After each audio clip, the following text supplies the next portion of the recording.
Welcome to Magic Arcanum. I'm Ryan Gomez. Behind the scenes is Nicole Burdick, and we're so glad you're here because it's story time. Foundations is an interesting chapter in Magic's story.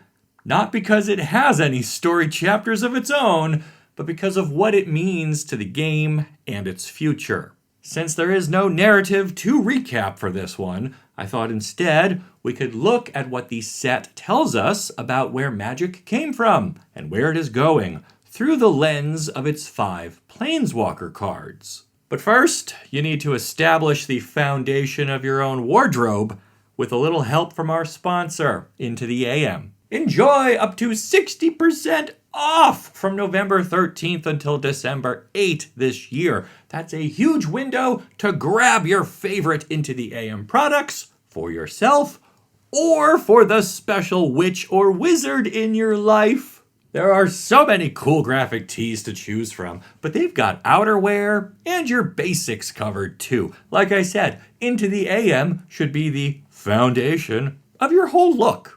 Click the link in the description box below for an additional 10% off, or use promo code MAGICARCANUM when you order, and that can be used for anything, including the Wave Warrior design I'm wearing right now. Get yourself equipped for the cold weather, the holidays, or just find a shirt that matches your favorite deck box, and let yourself be inspired by today's sponsor, Into the AM. Alright, now let's talk about found tap symbol chuns.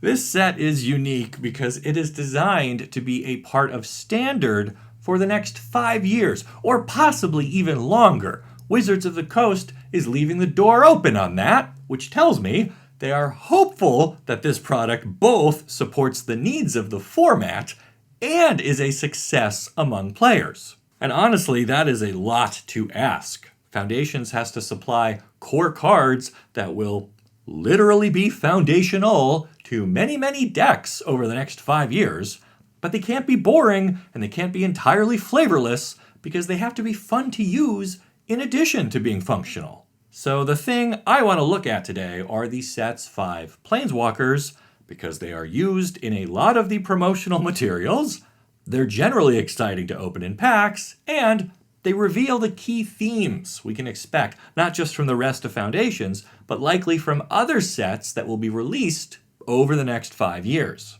The 5 walkers are Ajani, Kaito, Liliana, Chandra, and Vivien. And already this is a super interesting lineup to me. 3 out of the 5 characters first appeared as members of the Lorwyn 5, our introduction to this now iconic card type. I'm sure that the mix of something old with something new was intentional. Foundations has to straddle the line between nostalgia with callbacks to cards from the game's 30-year history and novelty with new designs that show the game still has fresh ideas and mechanics to explore. So how well does it do it here?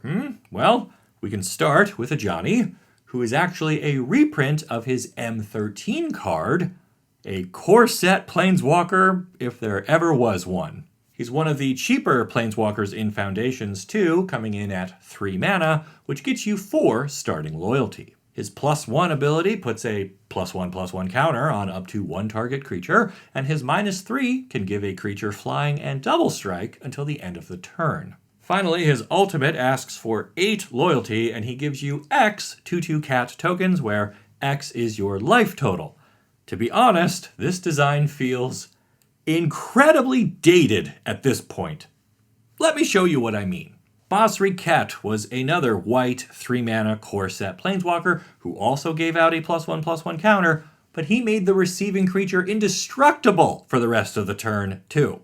And versions of Elspeth have granted keywords like flying, but permanently, often marked with a counter or by outright turning the creature into an angel. What I'm saying is Ajani's abilities are underwhelming by comparison. Even his ultimate is unlikely to make a very big army unless you've got a ton of life banked up, and if you were able to do that, then a swarm of 2/2 cats probably isn't your best path to winning the game. Life gain decks nowadays try to hit a certain threshold, like with Righteous Valkyrie, who buffs all of your creatures as long as you just have at least 7 more life than your starting total. Fortunately, Foundations does provide some other cards that might work well with Ajani, like Exemplar of Light or Inspiring Paladin, both of which reward your use of +1/+1 counters. You could also chase the ultimate dream and try to heal your way to victory with Felidar Savior and Dazzling Angel, but I don't see a lot of reliable ways to gain life here, at least just within white or just within Foundations. Now, Bloomborough did just give us some life gain synergy with the bats, so maybe Ajani will end up being the payoff for a black and white bat deck, because as we all know, bat rhymes with cat. Just as a reminder, Ajani is one of the few planeswalkers who got to keep his spark after the Phyrexian invasion. The last time we saw him, he was confronting Nahiri and asking her to join him in making amends for the damage done while they were under the influence of Phyrexian oil. Before that, though, he fought Nicol Bolas and helped Elspeth on Theros. He's been a part of the game for a while now, so I'm not surprised he got a card here, but it's a little disappointing. It's clearly the weakest one out of the whole Foundations cycle. I don't expect Ajani to see much competitive play, but things look a little better for Kaito, who gets an entirely new card. For the same mana cost, we get 3 starting loyalty, but a lot of opportunity for fast growth. That is thanks to his static ability, which says whenever a creature you control deals combat damage to a player, put a loyalty counter on Kaito. That combines nicely with his +1, which makes a creature unblockable for the turn and lets you draw and discard a card. His -2 makes a 2/1 ninja token, and his ultimate clocks in at -9, but it grants you an emblem that will create a ninja token every time someone casts a spell, including your opponent. I think this is a much stronger card than Ajani, and a pretty good reflection of Kaito as a character. Even in a set with no other ninja creatures, his abilities are still quite useful. If you want to build around Kaito with the rest of Foundations, you probably want to look for synergy with his +1 ability, which draws you a second card for the turn and helps you stock your graveyard. There are a handful of wizards that get bigger or make tokens as you draw cards, and Cephalid Inkmage has Threshold, so it benefits from the extra discards. Going beyond Foundations, I think we'll see even more cards that care about you drawing your second card each turn or interact with your graveyard in some way. These are deep design spaces, so I think Kaito will be relevant his entire time in Standard. He's a pretty new character, so a lot of his story is still unwritten, as it were, but he's already battled the Phyrexians and a plane-spanning haunted house, and he's done that without becoming insufferable like some other blue planeswalkers, so he is my pick for best overall out of the Foundations 5. But then we've got Liliana, and the pendulum swings the other way. Now, don't get me wrong, this is a great card, but it captures the wrong part of Liliana's character. This isn't her anymore. And it bothers me that this will be so many players' first encounter with her, because it undoes a lot of the fantastic development she has gone through in the last 5 years. I should back up. For anyone who doesn't know, this is a reprint of her card from War of the Spark, and it's the second of 2 Foundations planeswalkers with static abilities. Liliana's says, whenever a creature you control dies, draw a card, which is very powerful, especially alongside her own +1 ability, which makes a 2/2 zombie token. If your opponent tries to attack Liliana, they'll have to go through this token, which then becomes a card when he dies, meaning you've lost basically nothing, and even saved a portion of your own life total, which is always nice. But if you play Liliana on a board where you're already too far behind, you can use her -4 to force opponents to sacrifice 2 creatures, and if you had any of your own, they just become new cards in hand for you. It does take a lot to reach her ultimate at -9, but it will definitely end the game in short order, as it leaves your opponent with a single land, making it very hard for them to mount a comeback. But like I said earlier, this card captures a time when Liliana was forced to command the Dreadhorde army under the threat of death from Nicol Bolas. But today, she's a teacher at Strixhaven and has done a lot to rehabilitate her own image. Even if they didn't want to bring back her Professor Onyx card, I think something like Death's Majesty or even Waker of the Dead would have worked within the constraints of Foundations. The main set has just a handful of zombies, so we don't need a version of Liliana that cares about them specifically. They seem to be using her here as a value engine and a win condition for slower black decks, but I think one of her graveyard-focused printings would work well with the other themes in the set, like Threshold and Flashback. So, yeah, I think there were better reprint options here, but maybe they wanted most of the Planeswalkers in this set to have a higher mana cost, or maybe they wanted two of them to have static abilities, but not the others, for some reason. I guess we'll never really know.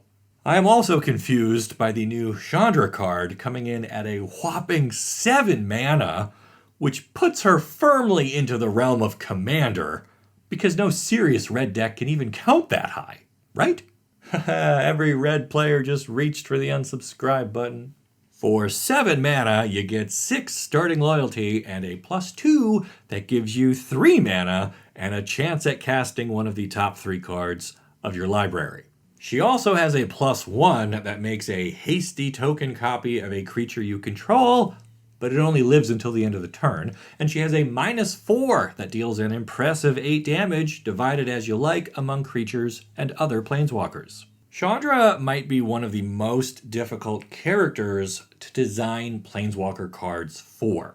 She's known for being impulsive and burning things, but repeatable free damage is very hard to balance. If you let her throw it at creatures, your opponent might never get to play something that can live long enough to attack into her, and she just snowballs out of control. So that explains why her minus ability is the one that deals damage here.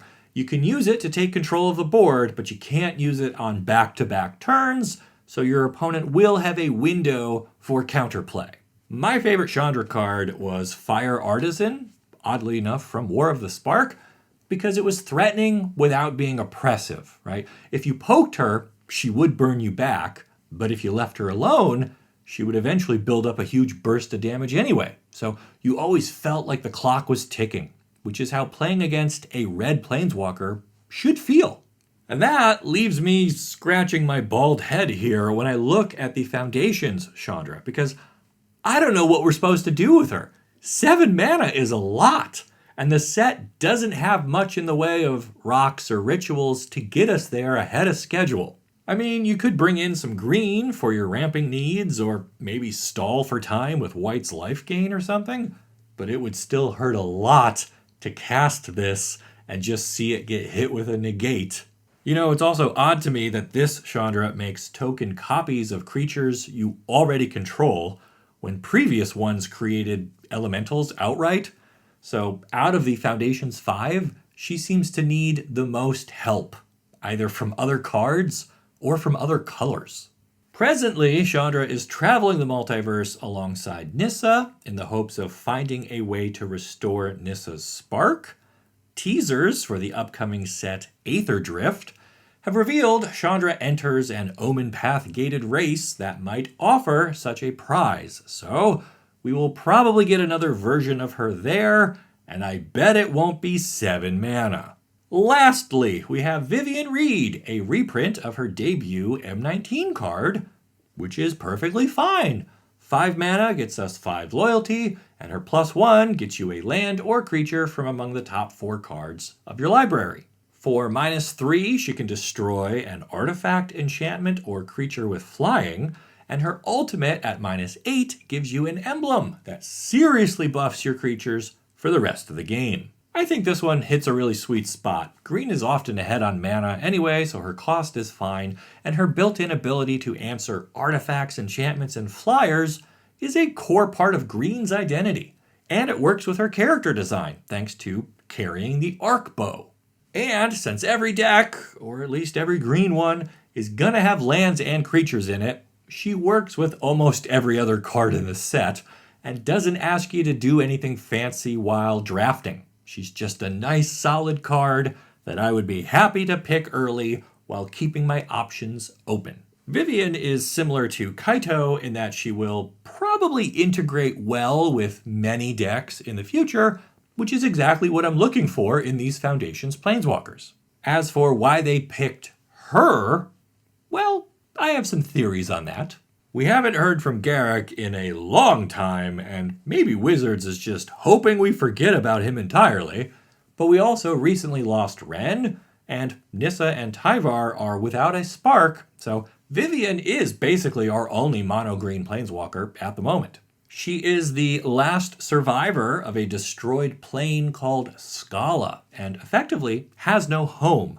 And her goal in life was to avenge Scala by taking down its destroyer, Nicol Bolas, but she believes she witnessed him die at the end of the War of the Spark. So, for a while now, she's just kinda wandered the multiverse without much purpose. Most recently, she helped Elspeth on New Capenna, and then killed Luca on Ikoria during the Phyrexian invasion, but her story could really go anywhere at this point.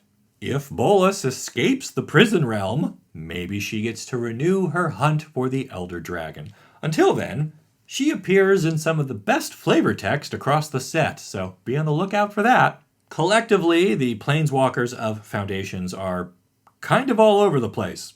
Ajani and Chandra seem outright unplayable in Standard, at least as it stands today.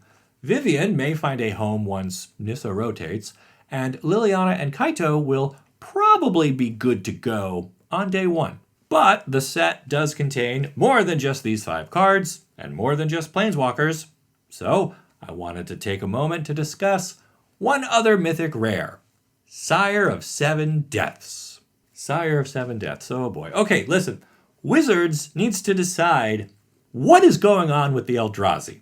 I get they are incredibly popular, and I know Foundations does not exist at any one moment in the official story, but it is still very confusing to see cards like this in Standard because it sets up the expectation that the Eldrazi are still around and relevant to life across the multiverse. So, my dislike for casually dropping a lone Eldrazi into the format for the next 5 years aside, we still have a card that is going to frustrate me even more than Atraxa or Shieldred ever did. And that's because this one can be played in literally any deck. Sire is colorless, which alone might make it the single most popular commander card of all time. Right? In a world of soul rings and arcane signets, who wouldn't want a 7/7 with 7 keywords?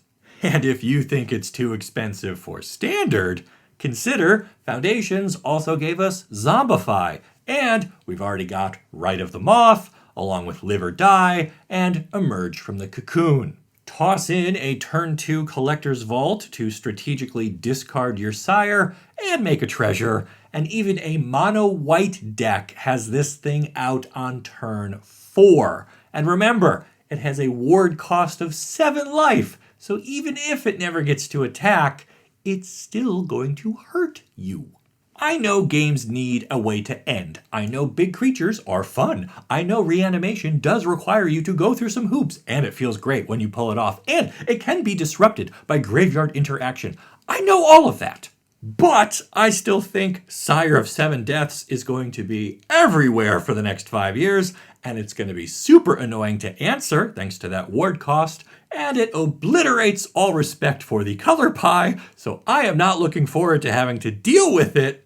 But if you feel differently, I would love to hear why in the comments. While you're down there, check out my link for Into the AM and grab yourself something foundational to wear and save an additional 10% on top of their already incredible sale prices, now through December 8th. Then make sure you like this video and subscribe to the channel so you don't miss the great stories you'll only find here on Magic Arcanum. We'll see ya.